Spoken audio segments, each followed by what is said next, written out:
All right, so just it goes back to what I was talking about with partial fractions.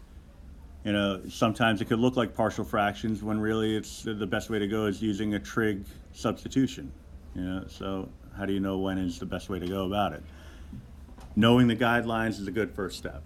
All right, so if the power of cosine is odd and positive, you're going to save one cosine factor and convert the remaining factors to sine. I'll show you what that looks like in a minute.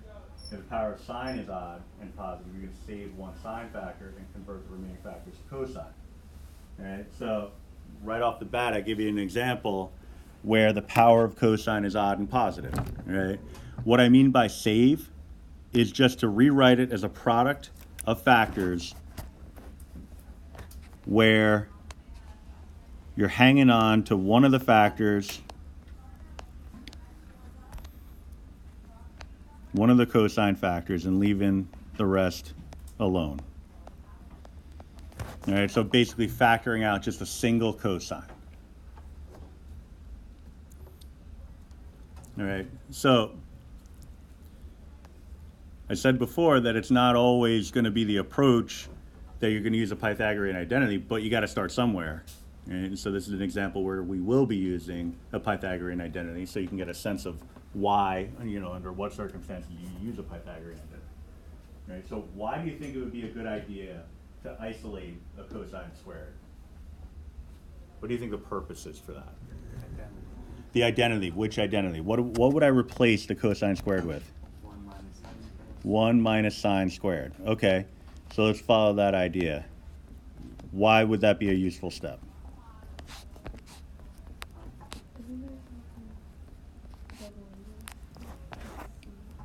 It's not going to be that complicated just yet.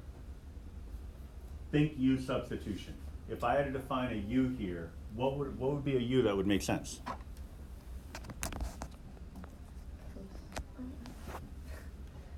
Well, what would I like to cancel out? The whole shebang? Is that in parentheses? Yeah, it's separated off with the multiplication symbol, but I could put on parentheses. They allow for both forms of notation.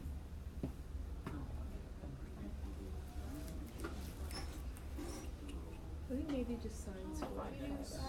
All right, what's the derivative of sine squared?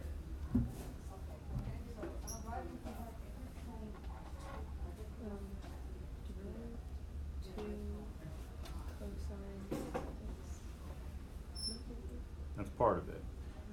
You got to use chain rule for that. It's going to involve a 10, a cosine, but there's also one missing factor.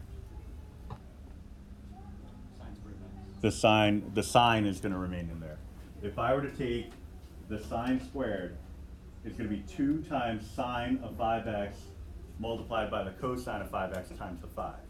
Okay, so full-blown chain rule, that's going to give me way more than what I need to cancel out. But if I'm trying to cancel out the cosine of 5x, right?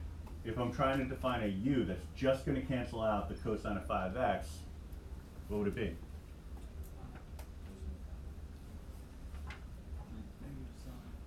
Negative sign? We could do that. I think we could go simpler. Just sine. Because you get into little issues when it comes to pulling out a negative sign, because it's 1 minus parentheses sine of 5x squared. So people tend to stumble on, am I pulling out just one negative? Am I pulling out 2 negatives? How would that work? If you just pull out the inner function, the innermost function, that tends to work out the best. All right, with U-substitution, especially with trig, yeah, you want to be looking at the most complicated part of the integral, which I think is obviously this part. But another strategy, or a component of that strategy, is finding the expression that's raised to the power. Right?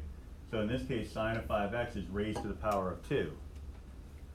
If I can remove that sine of 5x, right? Pretend that the cosine of 5x isn't here. If I were to remove just the sine of 5x and replace it with a u, would you be able to find the antiderivative of that? 1 minus u squared? Yes, no? Yeah, pretty easy, right? It's just reverse power rule, right? So all you're looking for when you're defining a u is when you swap out the thing and replace it with a u, will you be able to easily find the antiderivative of whatever remains? If the answer is yes, then you defined your u appropriately, right? So that's really the idea of why we do this, because if I separate out the cosine here, the cosine cubed, we couldn't do anything with that. But when I partitioned off a cosine of 5x, that allowed me to substitute in, instead of cosine squared, a 1 minus sine squared, which in turn allowed me to define a u that would help me cancel out the other cosine. All right? It allowed us to change trig functions to make it more convenient. That's the whole point behind this. So then when I take my derivative, du is equal to 5 cosine 5x. All I need is a cosine of 5x. I'll clean that up.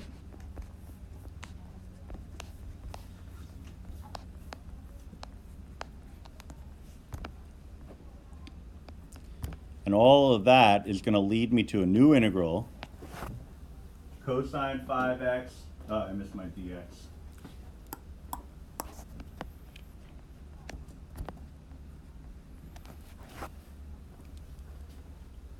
I can swap out my cosine 5x dx with just a 1/5 du. And I'll get my new integral of 1/5. Put it inside or out, it doesn't matter. 1 minus u squared du.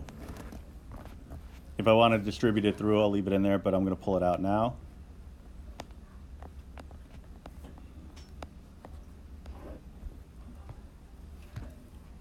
What's my antiderivative?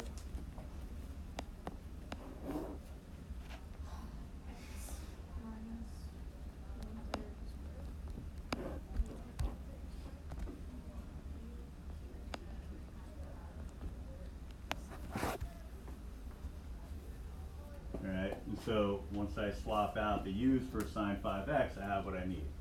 All right, so 1/5, I already forgot, sine 5x minus 1/3 sine cubed 5x plus c.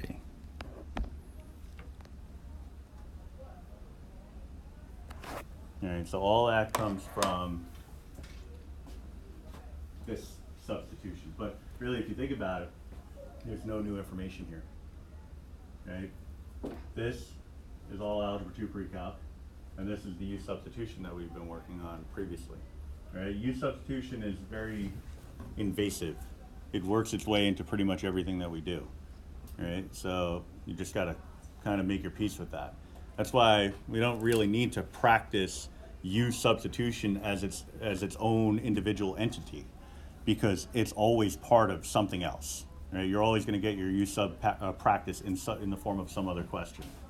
All right. So for homework, what I'd like you to do is try to tackle number 2. We'll go over that tomorrow. And then we'll continue on from there.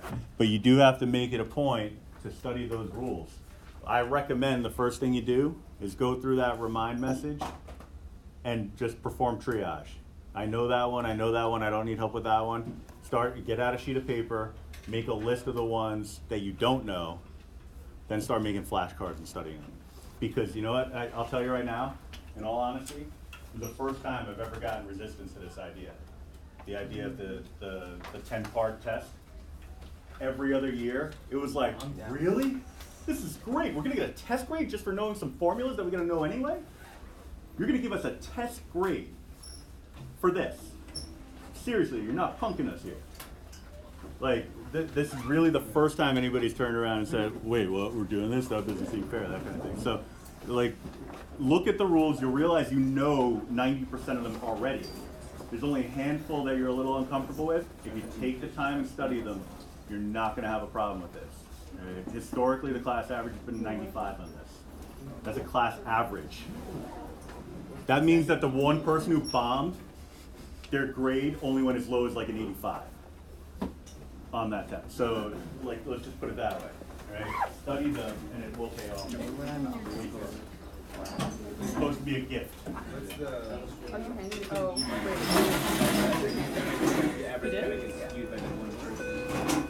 Yeah, because the average is very resistant to a periodic. The median is usually in the high 90s. Ooh, very nice. Yeah. Thanks. Thanks.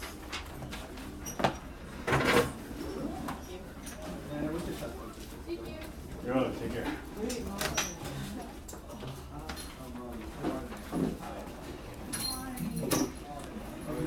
Could be really beefy, all right?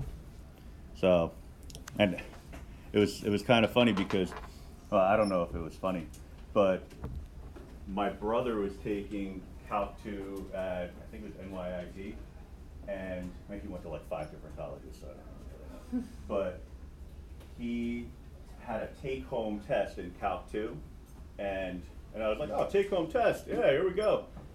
He shows me some of the problems. One of them was to find the third derivative of some monstrous function. It took like 5 pages of work in order to do.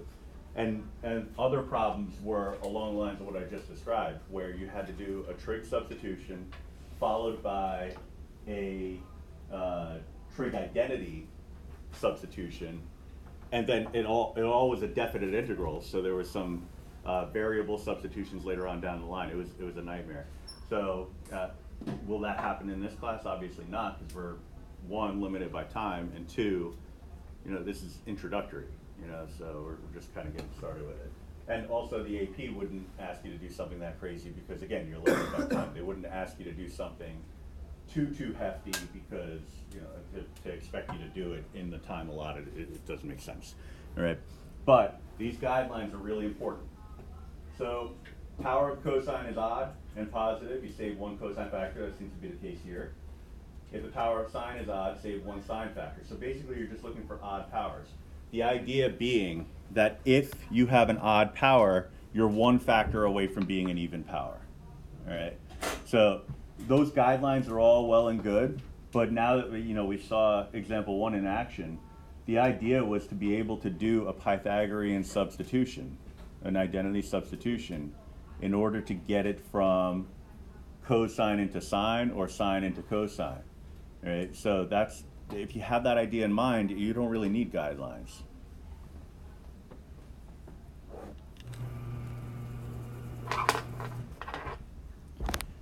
All right, so I have an odd power for cosine. All right, well, it's, like I said, it's just 1 factor away from being an even power. So cosine x times cosine squared x times sine squared x dx. All right. All right. The cosine squared x could be replaced with the what? 1 minus sine squared x. So we still have a sine squared x at the end. We still have the cosine x in the beginning.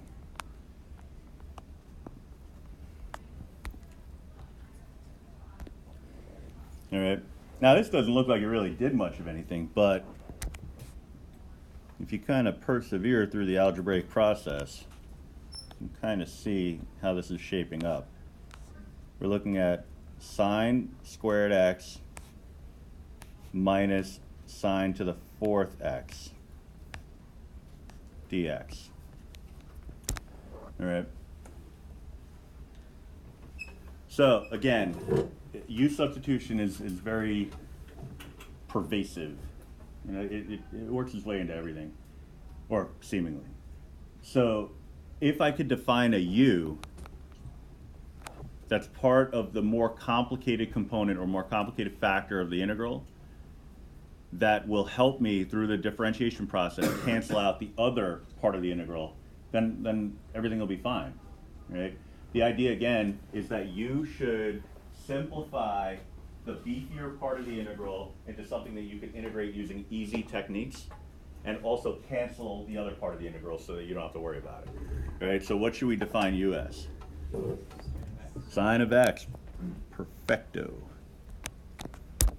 In which case du is equal to cosine x dx, that's going to get rid of this and this. So we're looking at u squared minus u to the fourth du. That's just perfect. Because we can integrate that using reverse of the power rule. So 1/3 u cubed minus 1/5 u to the fifth plus c, and the only thing you have left to do is to swap out your u.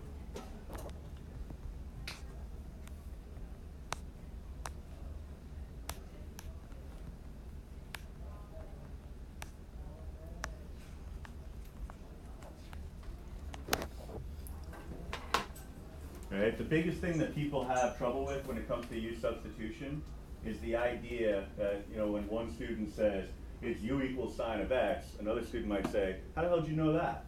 How am I supposed to know that? The answer oftentimes is, sometimes you just need to try something, and if it doesn't work, try something else. All right, maybe you thought it was going to be sine squared minus sine to the fourth. You define that as u, take the derivative. You find out very quickly that wasn't the right option. Maybe you thought it was cosine x.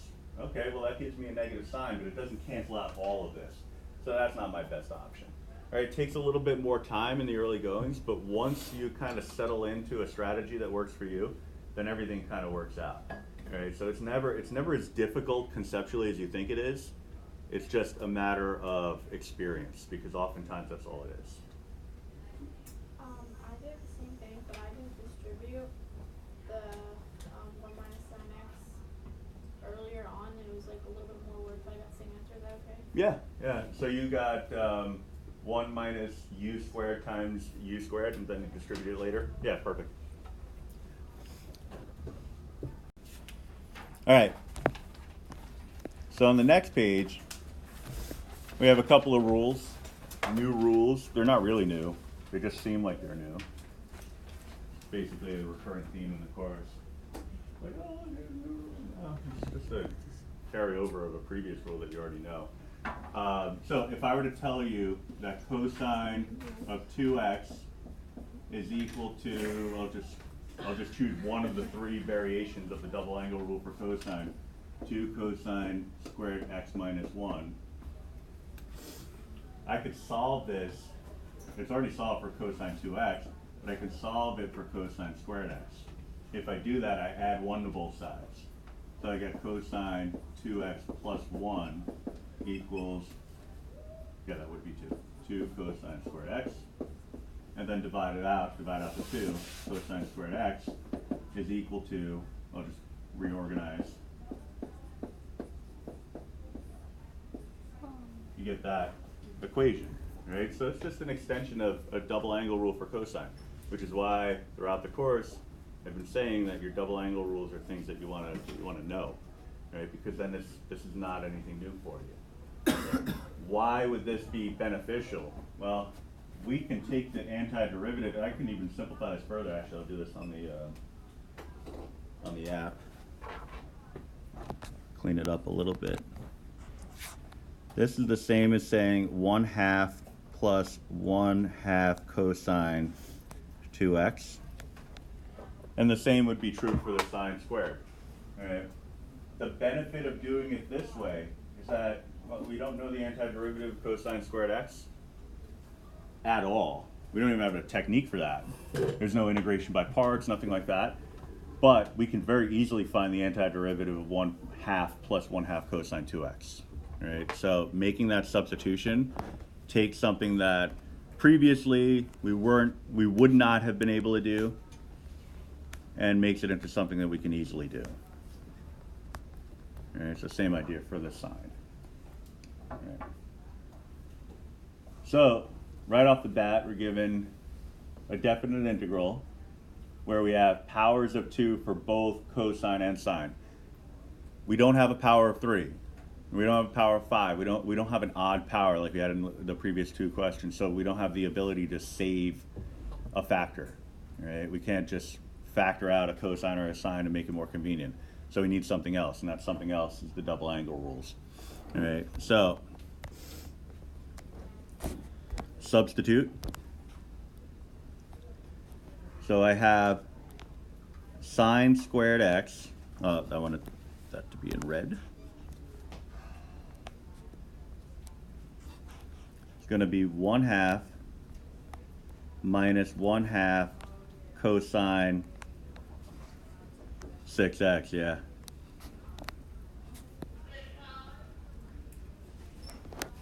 All right. Because the model has us relating a sine squared of x to a cosine of 2x. So whatever the argument is in your sine squared, we're going to use double that in the expansion.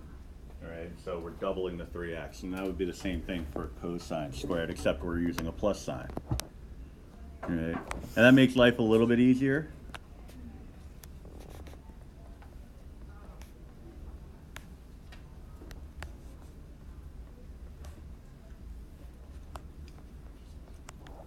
Because when you distribute, you're going to have a difference of 2 squares, right? So we just have to multiply the first and the last terms. We're going to have 1/4 minus 1/4 cosine squared 6x dx. What's going on here?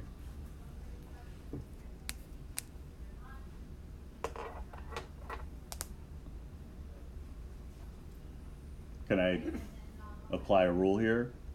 It looks like the first cosine squared. Yeah, it looks like the first cosine squared x, so we're going to do another substitution here. So 1/4 minus 1/4 times what?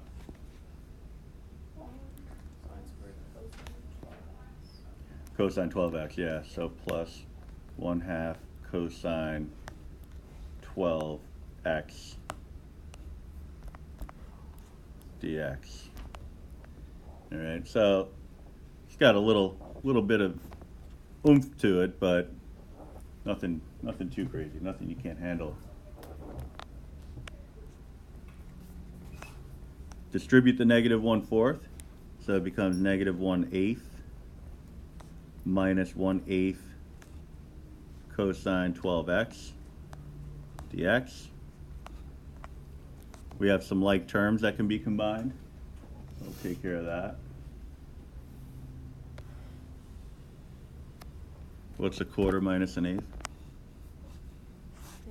An eighth.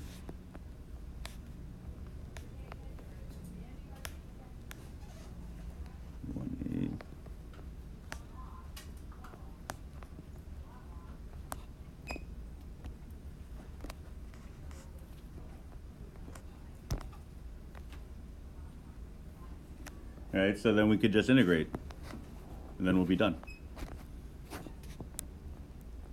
The 1/8 is going to become x over 8, or 1/8 x,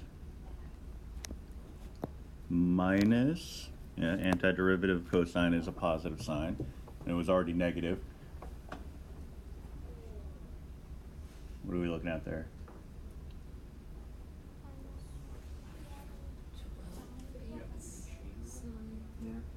1 over 12 times 8 sine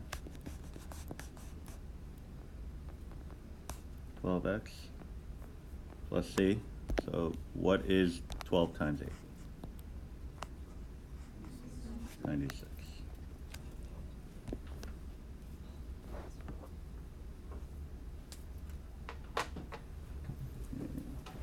Yeah, this is what I've been referring to as baby chain rule. You could use chain rule by defining u as equal to 12x, but the little guess and check, mini guess and check is probably the way to go, because we already know that the antiderivative of cosine is going to be sine. You know the 12x is going to be part of it, so you can just kind of suppose, all right, well, if the antiderivative of cosine 12x has to be sine 12x in some capacity, then just off on the side or in your head, ideally in your head, but it's early in the process, you would say, what is the derivative of sine of 12x? right? That would be cosine of 12x times 12. But we don't have a 12 there, so we correct for that. We would need to divide by the 12 in order for it to be the correct antiderivative. Okay? So if I know that through the antiderivative process, I'm going to have to divide by a 12, that kind of leads you to a process that becomes something that you can generalize. And that is, if the inner function is linear, all you have to do is divide by the coefficient, right? And really, that coefficient represents the slope. So just think in terms of logs, exponential functions, trig functions, any function of another function. When you're taking the antiderivative, you're going to rewrite it and make sure you divide by whatever the slope is of the inner function, right? In this case, it'll be constant, so that's not bad. You're welcome to include U-Substitution as part of your work, but again, you know, time is an element of these assessments, so you want to get to a point where not only are you getting stuff right, but you're doing it efficiently. In the first like purple set you have there, couldn't you also pull out the 1/4 and then say like 1/4 times sine squared of 6x times dx, or would that give you more work? I think it would be equivalent work, because once you get the sine squared of 6x, you then still have to do a substitution. In the end, I think it amounts to the same thing, but you're not wrong to do it that way. You're just as right to do it that way. Right? So it's still a good strategy. And you're recognizing an identity, so that can never be a bad thing, you know? So, all right, so I'm going to assign you number 4 for homework, but that goes on the back burner, obviously, because, did it come out yet? Yeah. It just did? Okay. That was You great. time